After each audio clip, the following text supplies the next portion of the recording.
Hey, I'm Isabel Bercaw, and when I was 12 years old, I founded a multi-million-dollar bath and body products company called the Bomb Bath. After 5 years of building my own brand, I've discovered a passion for helping young and innovative entrepreneurs tell their stories. Hopefully, you'll be inspired by the guests here on Build-A-Biz and maybe even motivated to start a business of your own. Let's get into it. This is Build-A-Biz with Isabel Bercaw.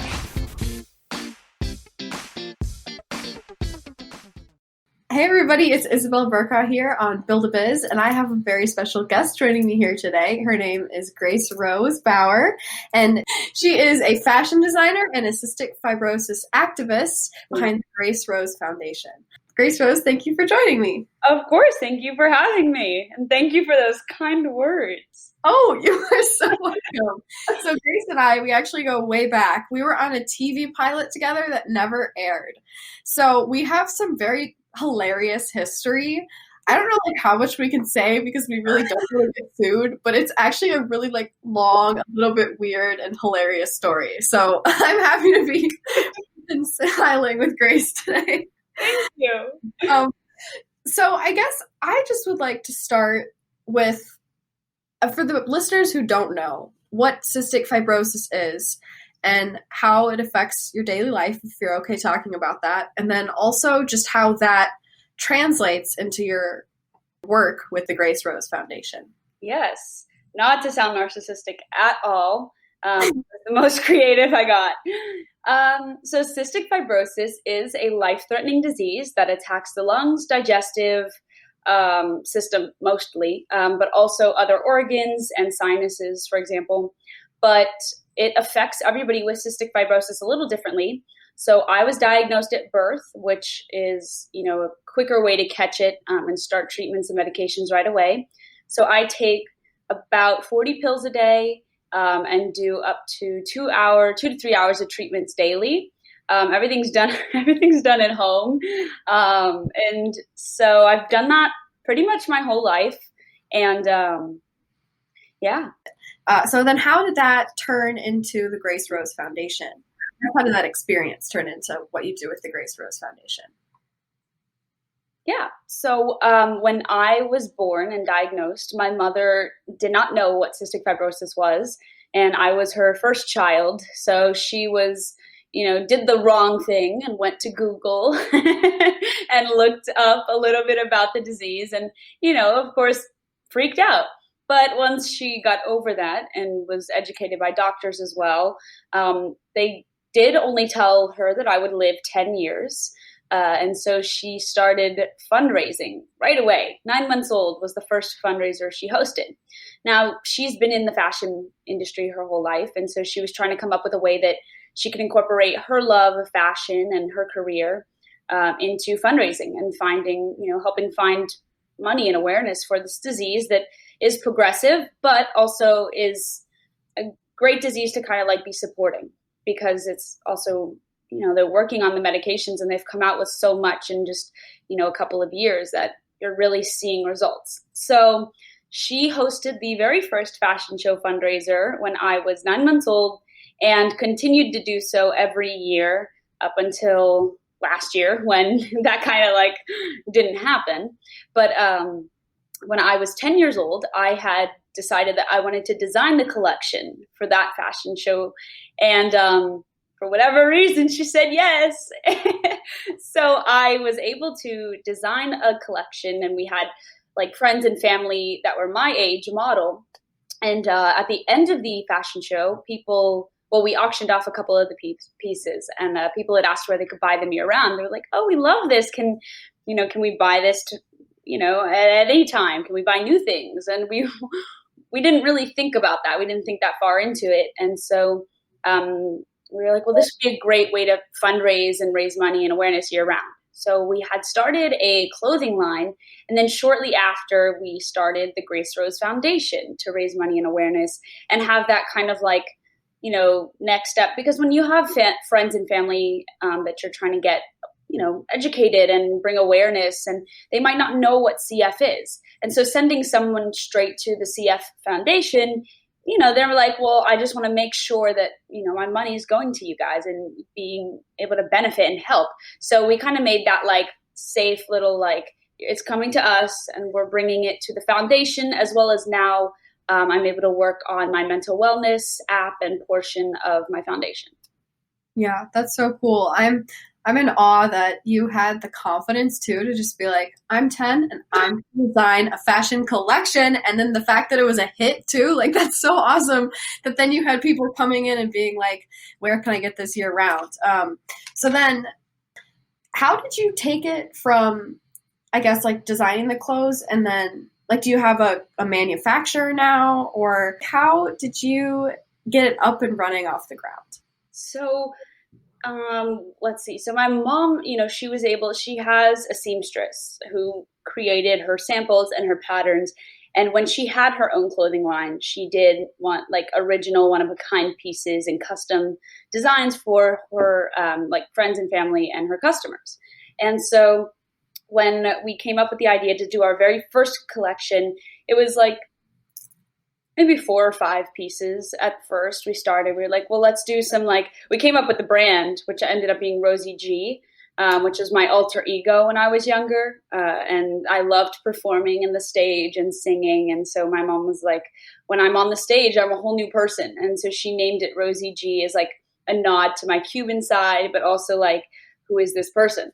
So that's the name of the line that we did. And we created a couple of like logo pieces and accessories, and then some dress. I'm like looking back on this stuff, like I don't know who let me do this, but and then like a couple of dresses and pieces. So we were able to sample them and then do photos. So we did like a little videography of me and like I think 2 of my other friends modeling and wearing the clothes.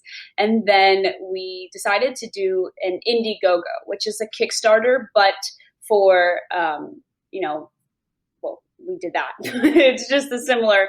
And so when we did that, we were able to get awareness to the brand and to the website. And I remember specifically the day that we like launched it. I was in 4th grade and we finally launched it, and we're like, okay, we got to get off the computer. Like we can't just sit here and watch it. So we went and got ice cream. But yeah, and so from there we were able to get enough money to start, actually producing the clothes and manufacturing. And that's when we had a couple of people that we used our connections with who were able to help us set up meetings downtown LA. Everything was made in Los Angeles. And so we were able to set up meetings with factories and find the right partnership and teams and like really go down the list and be like, okay, we need a this and a this and a this. And we were able to find all those people and work with them to create the very first Rosie G collection, which was on the website. And we started selling from there.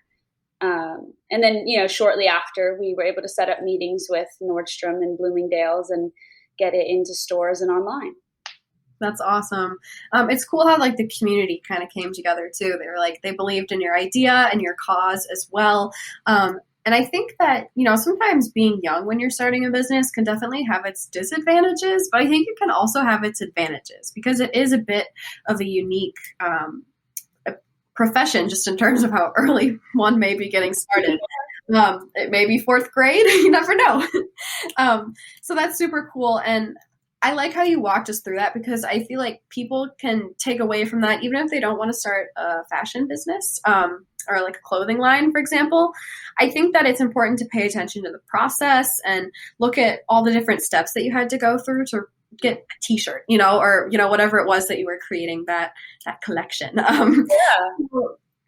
That's crazy to me. And to me, it's kind of similar to my business story in a way, because I just noticed that it's a lot of trial and error. And a common theme that I continue to hear from a lot of entrepreneurs that I have on my show is that there's not a one size fits all for business, really. You really gotta get in there. You can read books and you can watch movies and you can listen to radio shows. But at the end of the day, I feel like the best learning experience is going to be when you take those bits and pieces from all your different resources and then apply them to what you're doing yourself, because that's going to be like the best teaching element for me is experience. So yeah.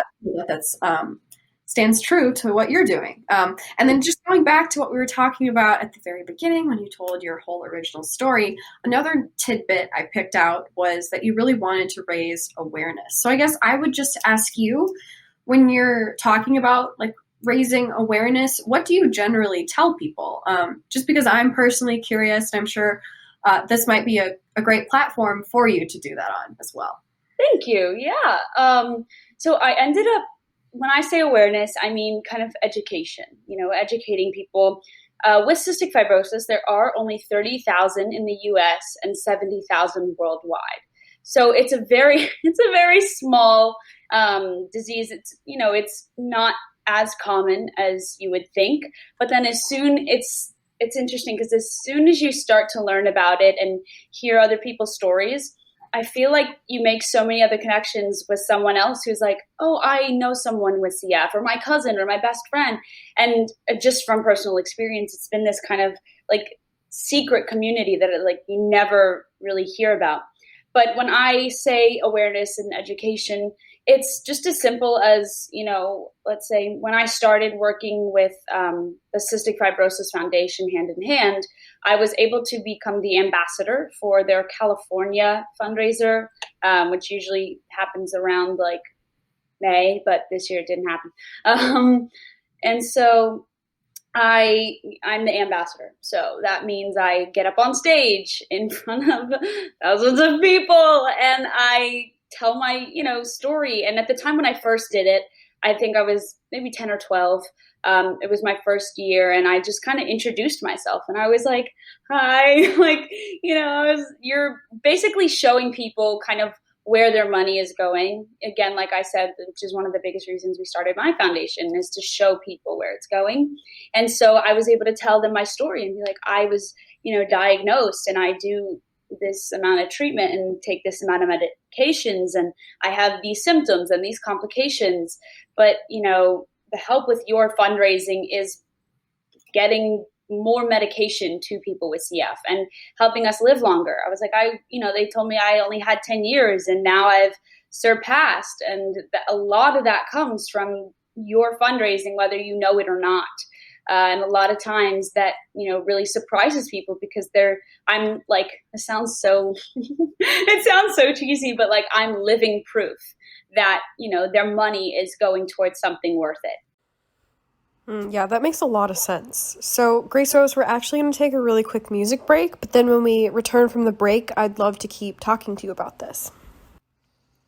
Hey everybody, it's Isabel back here on Build-A-Biz to continue our interview with Grace Rose Bauer, the teen fashion designer and cystic fibrosis activist. And before the music break, Grace Rose was telling us all about how she gives presentations to audiences of over 1,000 on what she wants to tell them about cystic fibrosis.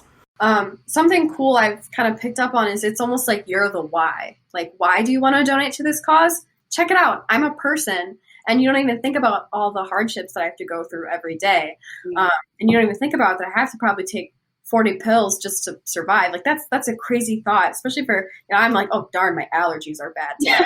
Very much like a perspective, an eye-opening perspective to see. And I think that that's also important because there is a lot out there that you just can't trust. Mm-hmm. So for you to go up there and say, check it out, like I'm working on this cause, you kind of like put people's minds at ease. And like, I know that there was a lot of like online activism happening when the pandemic first hit because, people started taking online jobs and there was a lot to think about when we had this time, I think.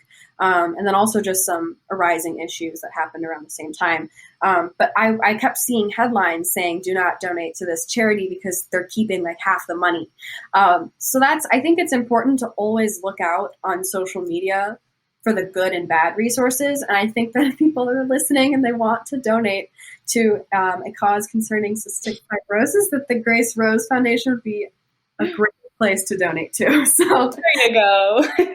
Awesome. What are some like common misconceptions that people have about cystic fibrosis? Because I know that there was a movie that came out. I'm forgetting what it's called now, but sure.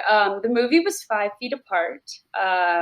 Yes. And it was, I mean, I suggest watching it. It was really, especially for anyone who's not familiar with the disease, honestly, movies are so much more entertaining than listening to me talk. So go ahead and, watch the movie.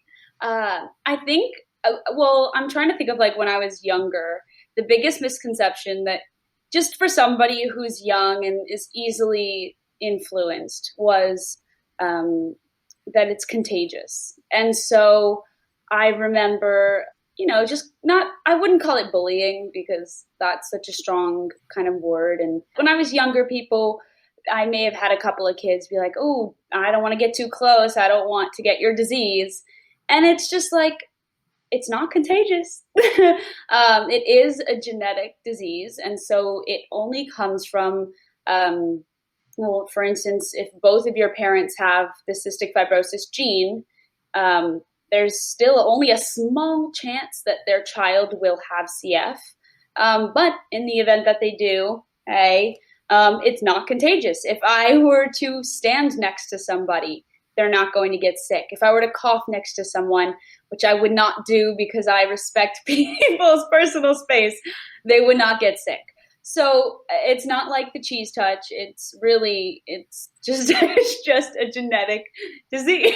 And so I don't want anybody to be like afraid of me. When I was younger, I was like, if I were sick, I wouldn't want people to be scared to be around me. And so that's, I think, the biggest misconception, especially for younger kids. And then another one is being afraid of like, I think when I'm around other people, or if other people find out that I have CF, they're either like overly like fragile, or kind of like, you probably wouldn't be able to do this, so I'm not going to like ask. There is nothing that it's stopping. There's nothing that it's holding specifically me back. And with people with CF, it's different on every occasion, and so many people are dealing with it differently and have different symptoms. But there is nothing that I can't do, that I know of, except scuba dive maybe. But there's really nothing that I can't do if I didn't, if I wanted to. So having people kind of be overly sensitive around me, like I'm fine, I can handle it. If like, it's funny because I'm thinking to when I was doing a play, and one of the songs in the play was like it was 13 the musical. I don't know if you're familiar with it. So there's a song in it about like no one says no to a boy with a terminal illness. And so the whole song, they're talking about how like, he's like, I need you with the terminal illness to like persuade my mom into doing this for me because she won't say no to you. So I remember, and it was the sweetest thing for my directors to tell me this, but they come up and she was like, I just want to make sure that like, this isn't offensive to you, like, I don't know kind of. And so I think a lot of times people are like, are overly sensitive and over aware. And like, it's very kind, but I'm like, I'm fine, like it's a show, like it's fine. And so just having people, or be like, oh, I don't want you to come with us because I don't want you to get sick, or I don't want you to be tired. I got it, guys. Thank you for your concern. But I think those are just two misconceptions that, it's something that not a lot of people have to think about, like whether, they need to be aware of somebody a little bit too much, or whether, certain things could bother or affect someone. And so it's good to be a nice person, but I don't want you to feel like you're walking on glass around me. Yeah, totally. That's super interesting to hear, because I feel like now that I think about it, if I were in that situation, I think a lot of people can try to put themselves in your shoes, but will never really be there unless they have cystic fibrosis. But when I really think about it, I'm kind of thinking like you almost wouldn't maybe want to be reminded of it all the time. Like if you're just trying to live your life and do this awesome play, it's super generous and, like thoughtful of the directors to come over and ask you if it was okay. But at the same time, it's like you didn't say anything. And yeah, it's just, or like pity. You don't want like pity because you're sick. It's like, no, I don't. Yeah, I'm sick, but I also like I'm fine, Mm-hmm. it's like a careful balance. And I think like a takeaway that people could probably take out of this is just that like get to know somebody before you start to judge them or before you start to make assumptions. Because I feel like making assumptions about people is probably one of the biggest, like with bullying, even you were mentioning, people were making assumptions that they were going to get sick. They didn't even talk to you. And, you know, it's just like, it's like, be sensitive. But at the end of the day, like, it's your life, you know, like you're here, you're doing great. So, so kind of turning that at a 180-degree angle, I'm obsessed with your fashion style, and I would love it if you could talk to us a little bit about how you found your style, and some tips for people who might want to find their own personal style. Yeah. I think starting when I was younger and first started, it was like the show Shake It Up. Do you remember that show? Okay. So I was, or like Girl Meets World. So when I was younger, I was, you know, heavily influenced by those kinds of characters on shows that I would watch. And they were like, you know, coming out of the like, what are they? Those like plaid Bermuda short phase and like the sparkly Justice tank tops. And sort of like, and they were sort of transitioning into like this layering and like the cute color and like, you know, army jackets and or like the Doc Marten boots, the combat boots. And so I remember like that was a big transition for me watching those like shows. And those two shows I just remember heavily influenced what I thought was cool, whether I executed it well or not. And so then as I went into middle school, I was heavily influenced by the friends around me. I feel like everyone is in middle school. It's a very odd time, but that and Pinterest were really big. It's still to this day, Pinterest. I mean, that's my escape. They're still pretty big factors. And now I would say since I've kind of like drifted away over last year from design because, you know, Bloomingdale's and Nordstrom, they're like, we're not buying anything this year, 2020. We're trying to like get rid of everything.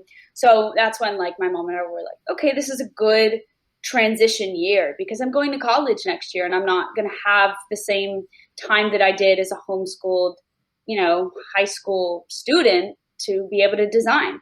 And so now I'm like creating, as opposed to thinking about what people around my age or then younger would be wearing for designing purposes.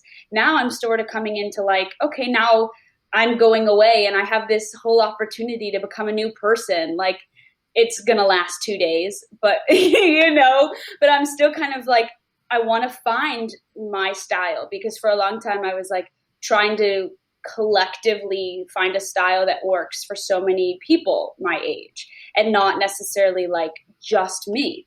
So now I'm like transitioning and getting inspired by like TikTok. Like that didn't exist when I was designing or I didn't use it at the time and still Pinterest to this day. And now Instagram is kind of evolving from like social media and influencers to like fashion and like shopping. Now they have shopping on there and like gallery of photography and stuff.